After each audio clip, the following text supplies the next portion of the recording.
Bonjour, aujourd'hui donc cette quatrième vidéo Pilates fondamentale pour venir donc poursuivre le déroulement de notre cours avec nos 16 mouvements fondamentaux.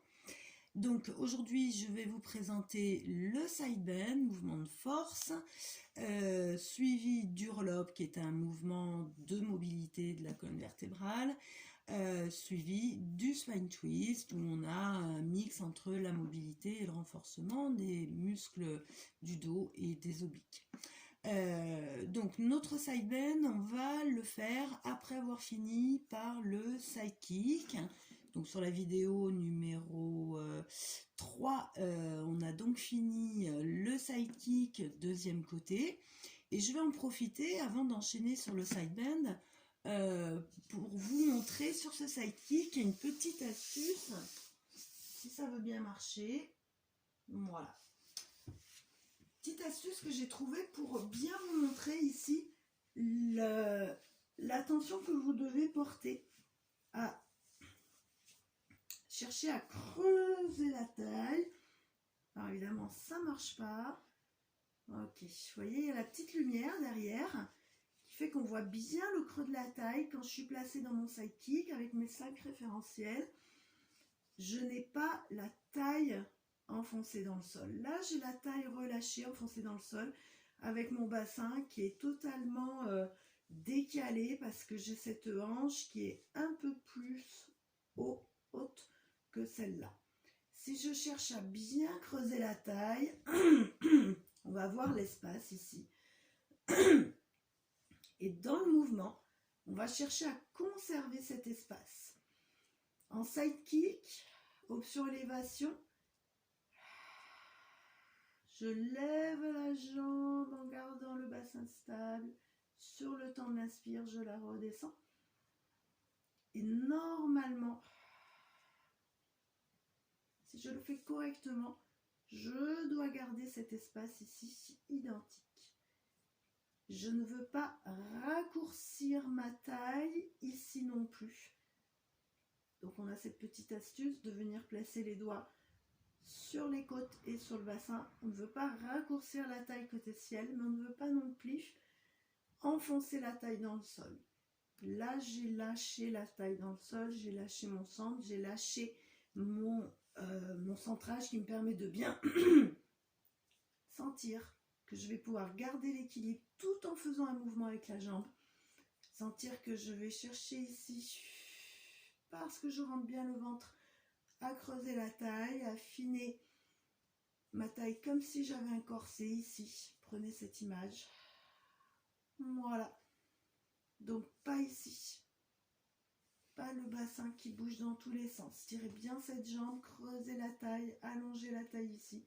Et essayez de faire le mouvement. Vous pouvez le faire en gardant les doigts ici. Ok, donc on a fini par le side kick. On enchaîne sur le side bend. On n'a plus qu'à plier les jambes à 45 degrés. Non, 90 degrés, excusez-moi. Ça veut dire quoi 90 degrés? Ça veut dire cette flexion-là. Pas là, ni là. Un angle comme ma jambe en chaise renversée. 90 degrés au niveau du genou. Ok. De là, j'éteins ma petite lumière. Donc, 90 degrés. Je plie les jambes. Je reste avec les pieds alignés avec le buste. D'accord? De cette position, je n'ai fait que plier les genoux en avant. Je vous montre la position et ensuite je vous montre le mouvement et ensuite je vous l'explique. Donc les pieds sont sur la même ligne que mon bassin. Je prends un repère derrière qui peut être le repère de mon tapis, la ligne de mon tapis, ou même se coller contre le mur. Et je viens me redresser, me repousser du sol en plaçant le coude sur la même ligne que le bassin et les pieds. Vous pouvez le faire contre un mur, aligner pied, bassin, buste, et donc le coude et l'omoplate droite et l'omoplate gauche aussi doit être contre le mur.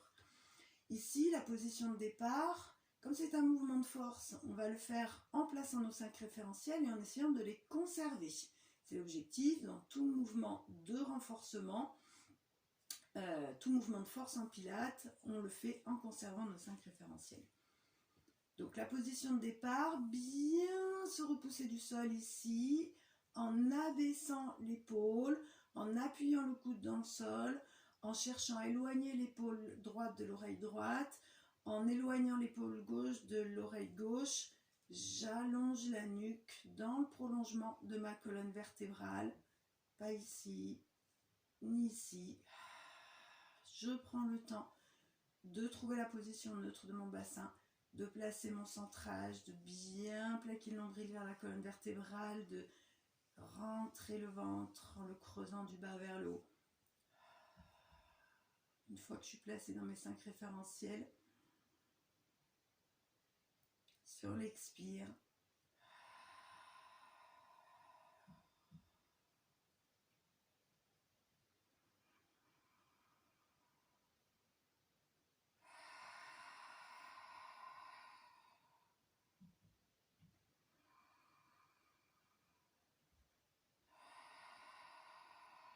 le temps de l'expire, je lève le bassin et simultanément je lève le bras. Le temps de l'expire, je lève le bassin en gardant bien les deux hanches l'une au-dessus de l'autre, l'épaule basse.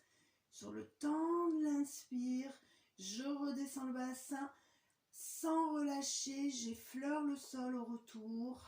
J'essaie de coordonner le bassin, le bras avec la respiration. L'objectif ici, c'est d'aller chercher à garder les deux genoux serrés l'un contre l'autre. Je pousse mes deux genoux dans le sol en même temps que je me repousse du sol avec le coude en baissant bien l'épaule et je vais chercher à creuser la taille.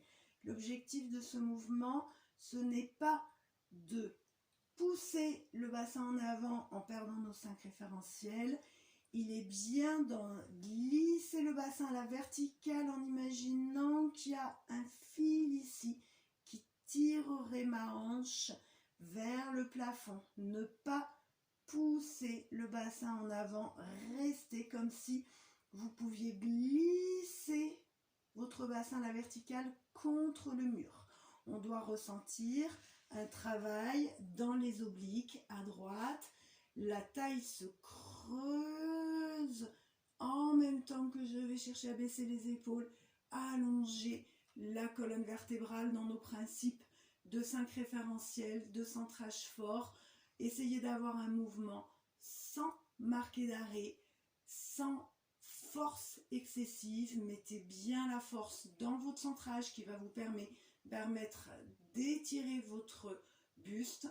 Et le travail ici spécifique au niveau des obliques, les abdominaux de la taille, et aussi des moyens petits fessiers, ceux qui sont là. Ok, ça c'est l'option 1 du side bend. Vous pouvez, si vous le maîtrisez, au bout de...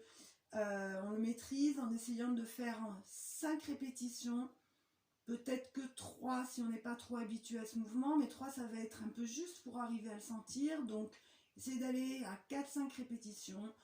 Et maximum 10, en sachant que 10 c'est vraiment quand vous avez l'habitude de le faire.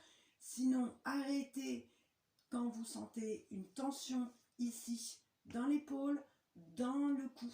Essayez d'avoir un mouvement juste, bien placé, avec le minimum de force, c'est-à-dire la force précise dans le centre, dans les obliques, dans le travail ici des épaules, stabilisé et plus avec une recherche de fluidité que monter en force. Ok, donc quand on sent qu'on ne maîtrise plus le mouvement, qu'on a des douleurs qui sont parasitaires, c'est-à-dire qu'on sent qu'on va compenser avec la nuque ou avec une trop forte douleur au niveau de l'épaule, on s'arrête. Ok. Option 2 pour le side bend. Si vous maîtrisez cette option 1, j'insiste bien, uniquement si vous la maîtrisez. Même placement.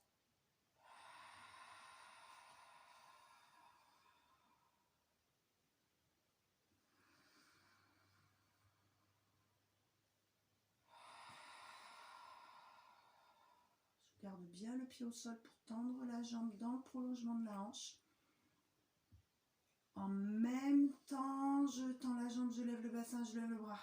Attention dans cette position de ne pas partir en arrière avec votre jambe qui n'est pas dans l'alignement de la hanche. Si votre jambe part un peu en arrière, ça va vous faire basculer votre bassin avec la hanche gauche vers l'arrière. Donc restez bien le buste et du coup cette jambe comme si vous étiez coincé entre deux murs, bien dans cette position latérale. Ok, après mon side bend, on passe sur le roll-up. Je vous le montre et je vous l'enseigne. Le roll-up est un mouvement dont l'objectif est la mobilisation de la colonne vertébrale entière, du bassin jusqu'à la nuque, et un travail aussi sur l'engagement abdominal. Donc mobilisation de la colonne et renforcement des abdominaux, c'est l'objectif de ce mouvement. Je vous le montre et je vous l'enseigne. Placez nos 5 référentiels dans la position assise. Prendre le temps. Demi-roll-up.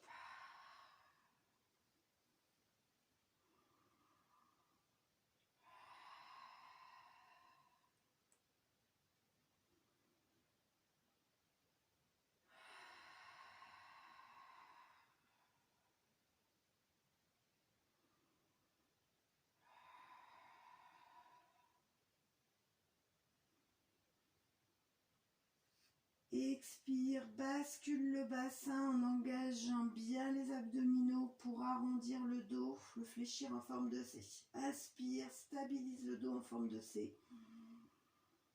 Expire, souffle, reviens le dos en forme de C sur les ischions. Inspire, déroule la colonne du bas vers le haut. Le mouvement commence bien par la bascule du bassin, les fessiers sont relâchés, les quadriceps aussi. Je cherche à faire un grand C avec mon dos. Je m'arrête avant de dérouler les lombaires au sol. Je stabilise sur l'inspire en essayant de garder le ventre rentré.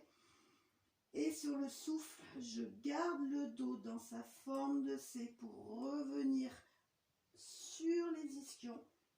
J'inspire, je déroule la colonne du bas vers le haut, vertèbre après vertèbre. Vous allez essayer de faire 5 répétitions au minimum, 8 ou 10 au maximum, en essayant de conserver l'allongement de la colonne vertébrale. Précision de départ, je détaille. Les pieds sont largeur bassin. Je suis ici, je ne suis pas là, d'accord? Je ne suis pas là non plus. Ok. Visualisez bien comme 2 rails ici, vos jambes dans le prolongement des hanches. Les ischions qui sont les os du bassin, en bas, on va chercher à les planter. Imaginez que vous avez vos 2 ischions plantés dans le sol. Sentez bien cet ancrage dans le sol à partir de vos ischions.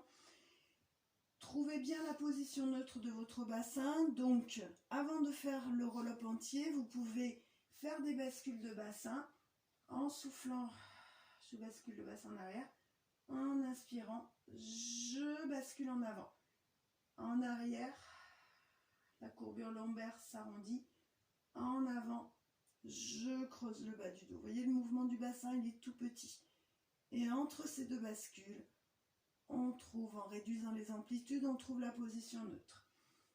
Ici, position de départ, neutre, courbure lombaire naturelle qui est conservée. Beaucoup d'engagement du ventre que je creuse. L'image de la cuillère à glace ici qui creuse le ventre du bas vers le haut. Les organes, les viscères comme sous vide, plaqués vers la colonne vertébrale. Ceci va vous aider à tenir votre dos dans une position verticale allongée. Pas être avec un dos tassé. On fait vraiment l'effort dans la position assise d'engager le centre pour engager donc ce transverse, pour avoir comme un grand gainage, une grande sangle abdominale qui va vous aider à tenir le dos. Très important. Adaptation, si je n'arrive pas à être en position neutre de bassin avec les pieds au sol, avec les jambes fléchies, les pieds au sol, à ce moment-là, je tends un petit peu plus les jambes, quitte à pas avoir les pieds au sol, c'est pas grave. L'important, c'est la position neutre de son bassin et la capacité, la faculté à étirer sa colonne vertébrale, le sommet du crâne vers le plafond, la nuque allongée, ni là, ni là. Trouvez bien la position neutre avec l'image de l'orange ou du poing sous le menton. Mais le plus important, c'est ce gainage ici qui va vous soutenir le dos, qui va vous permettre de le garder allongé. On amène les bras sans tendre les coudes, sans propulser les épaules en avant.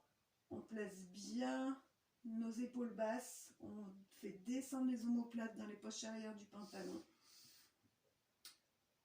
Et on peut venir faire, avant le demi-roll-up, une bascule arrière de bassin sur le souffle. Et sur l'inspire, je reviens en position neutre de bassin. Pour bien sentir, vous pouvez commencer par ce mouvement éducatif pour trouver la bascule du bassin, travailler à bien isoler le mouvement sur le bas du dos par cette bascule du bassin avec le souffle et l'engagement abdominal. Le mouvement est bien amorcé par cette bascule du bassin. Je ne cherche pas à plonger ma tête et mes épaules en avant et pas à me tasser. On va reprendre une image que je vous ai donnée lors d'une précédente vidéo sur la position debout. Gardez vos bretelles allongées, gardez la distance sternum-pubis au maximum allongée aussi. Ne rapprochez pas les épaules des hanches. Quand on fait la bascule du bassin, on essaie de garder l'allongement de nos bretelles, ne pas raccourcir la distance pubis-sternum. Donc veillez bien à conserver toujours la volonté d'allonger la colonne vertébrale.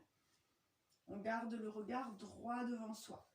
Une fois qu'on aura fait quelques bascules, souffle, bascule, inspire, revient en neutre. On peut faire un peu plus loin avec les bras, avec une stabilisation au milieu. Souffle, comme si tu prenais un grand coup de poing dans le ventre et cherche toujours à repousser la tête vers le plafond.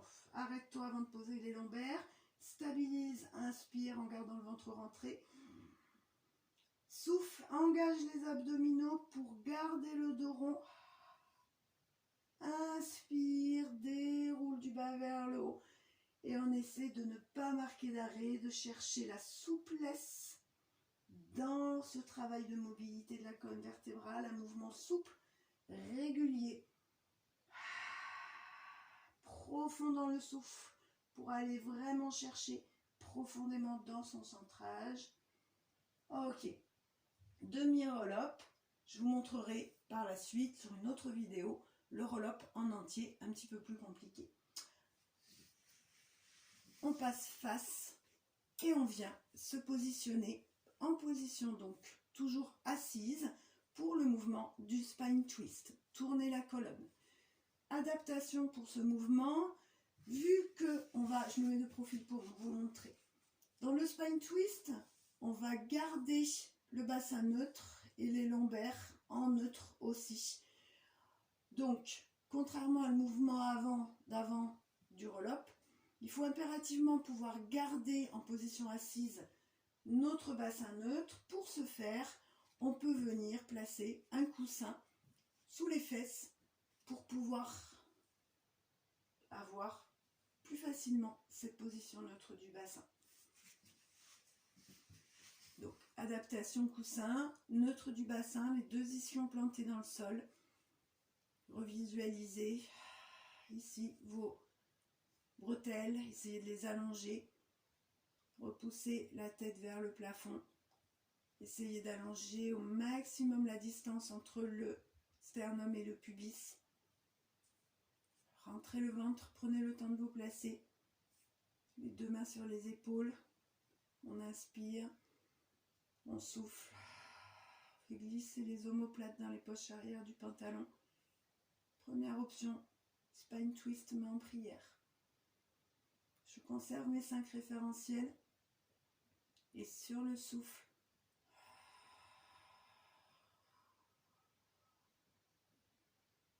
inspire.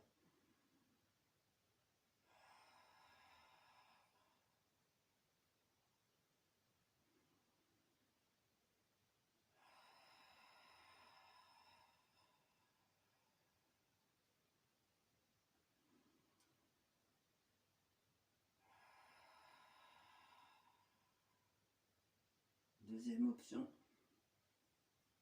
bras en cosaque. J'imagine que je pose mes avant-bras sur une table. Je vais chercher vraiment à m'ancrer dans le sol avec les épaules pour mieux m'aider à grandir dans ma colonne vertébrale.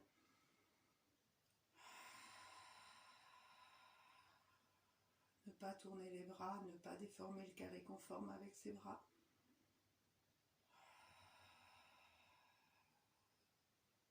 Ok. Il y a d'autres options. Je m'arrête sur ces 2 premières options qu'on a déjà vues en cours. Le spine twist, bien comprendre ce qu'il faut chercher à faire. Travailler la mobilité, la mobilisation de la colonne thoracique et cervicale. C'est-à-dire que les lombaires et le bassin ne bougent pas. D'accord ? Les cervicales non plus, ne bougent pas. Je ne viens pas tourner la tête. C'est pour ça que le mouvement en prière est intéressant. Si vous êtes là, je ne tourne pas la tête indépendamment du reste. Je ne viens pas faire ça et ça. D'accord ?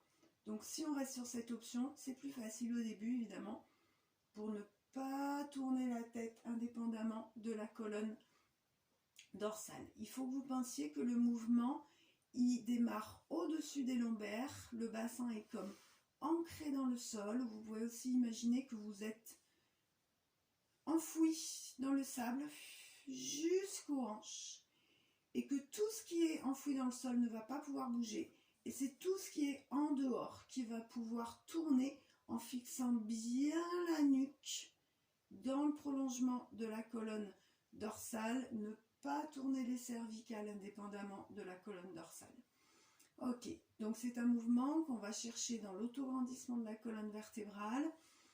Et on va chercher à contracter volontairement ces obliques qui nous permettent de faire cette rotation de la colonne dorsale. Veillez à ne pas amener le mouvement avec les épaules qui tournent. Ne bougez pas vos omoplates. Gardez-les bien fixés dans les poches arrière du pantalon, bien stables. Et cherchez à ne pas marquer d'arrêt entre le souffle et l'inspire.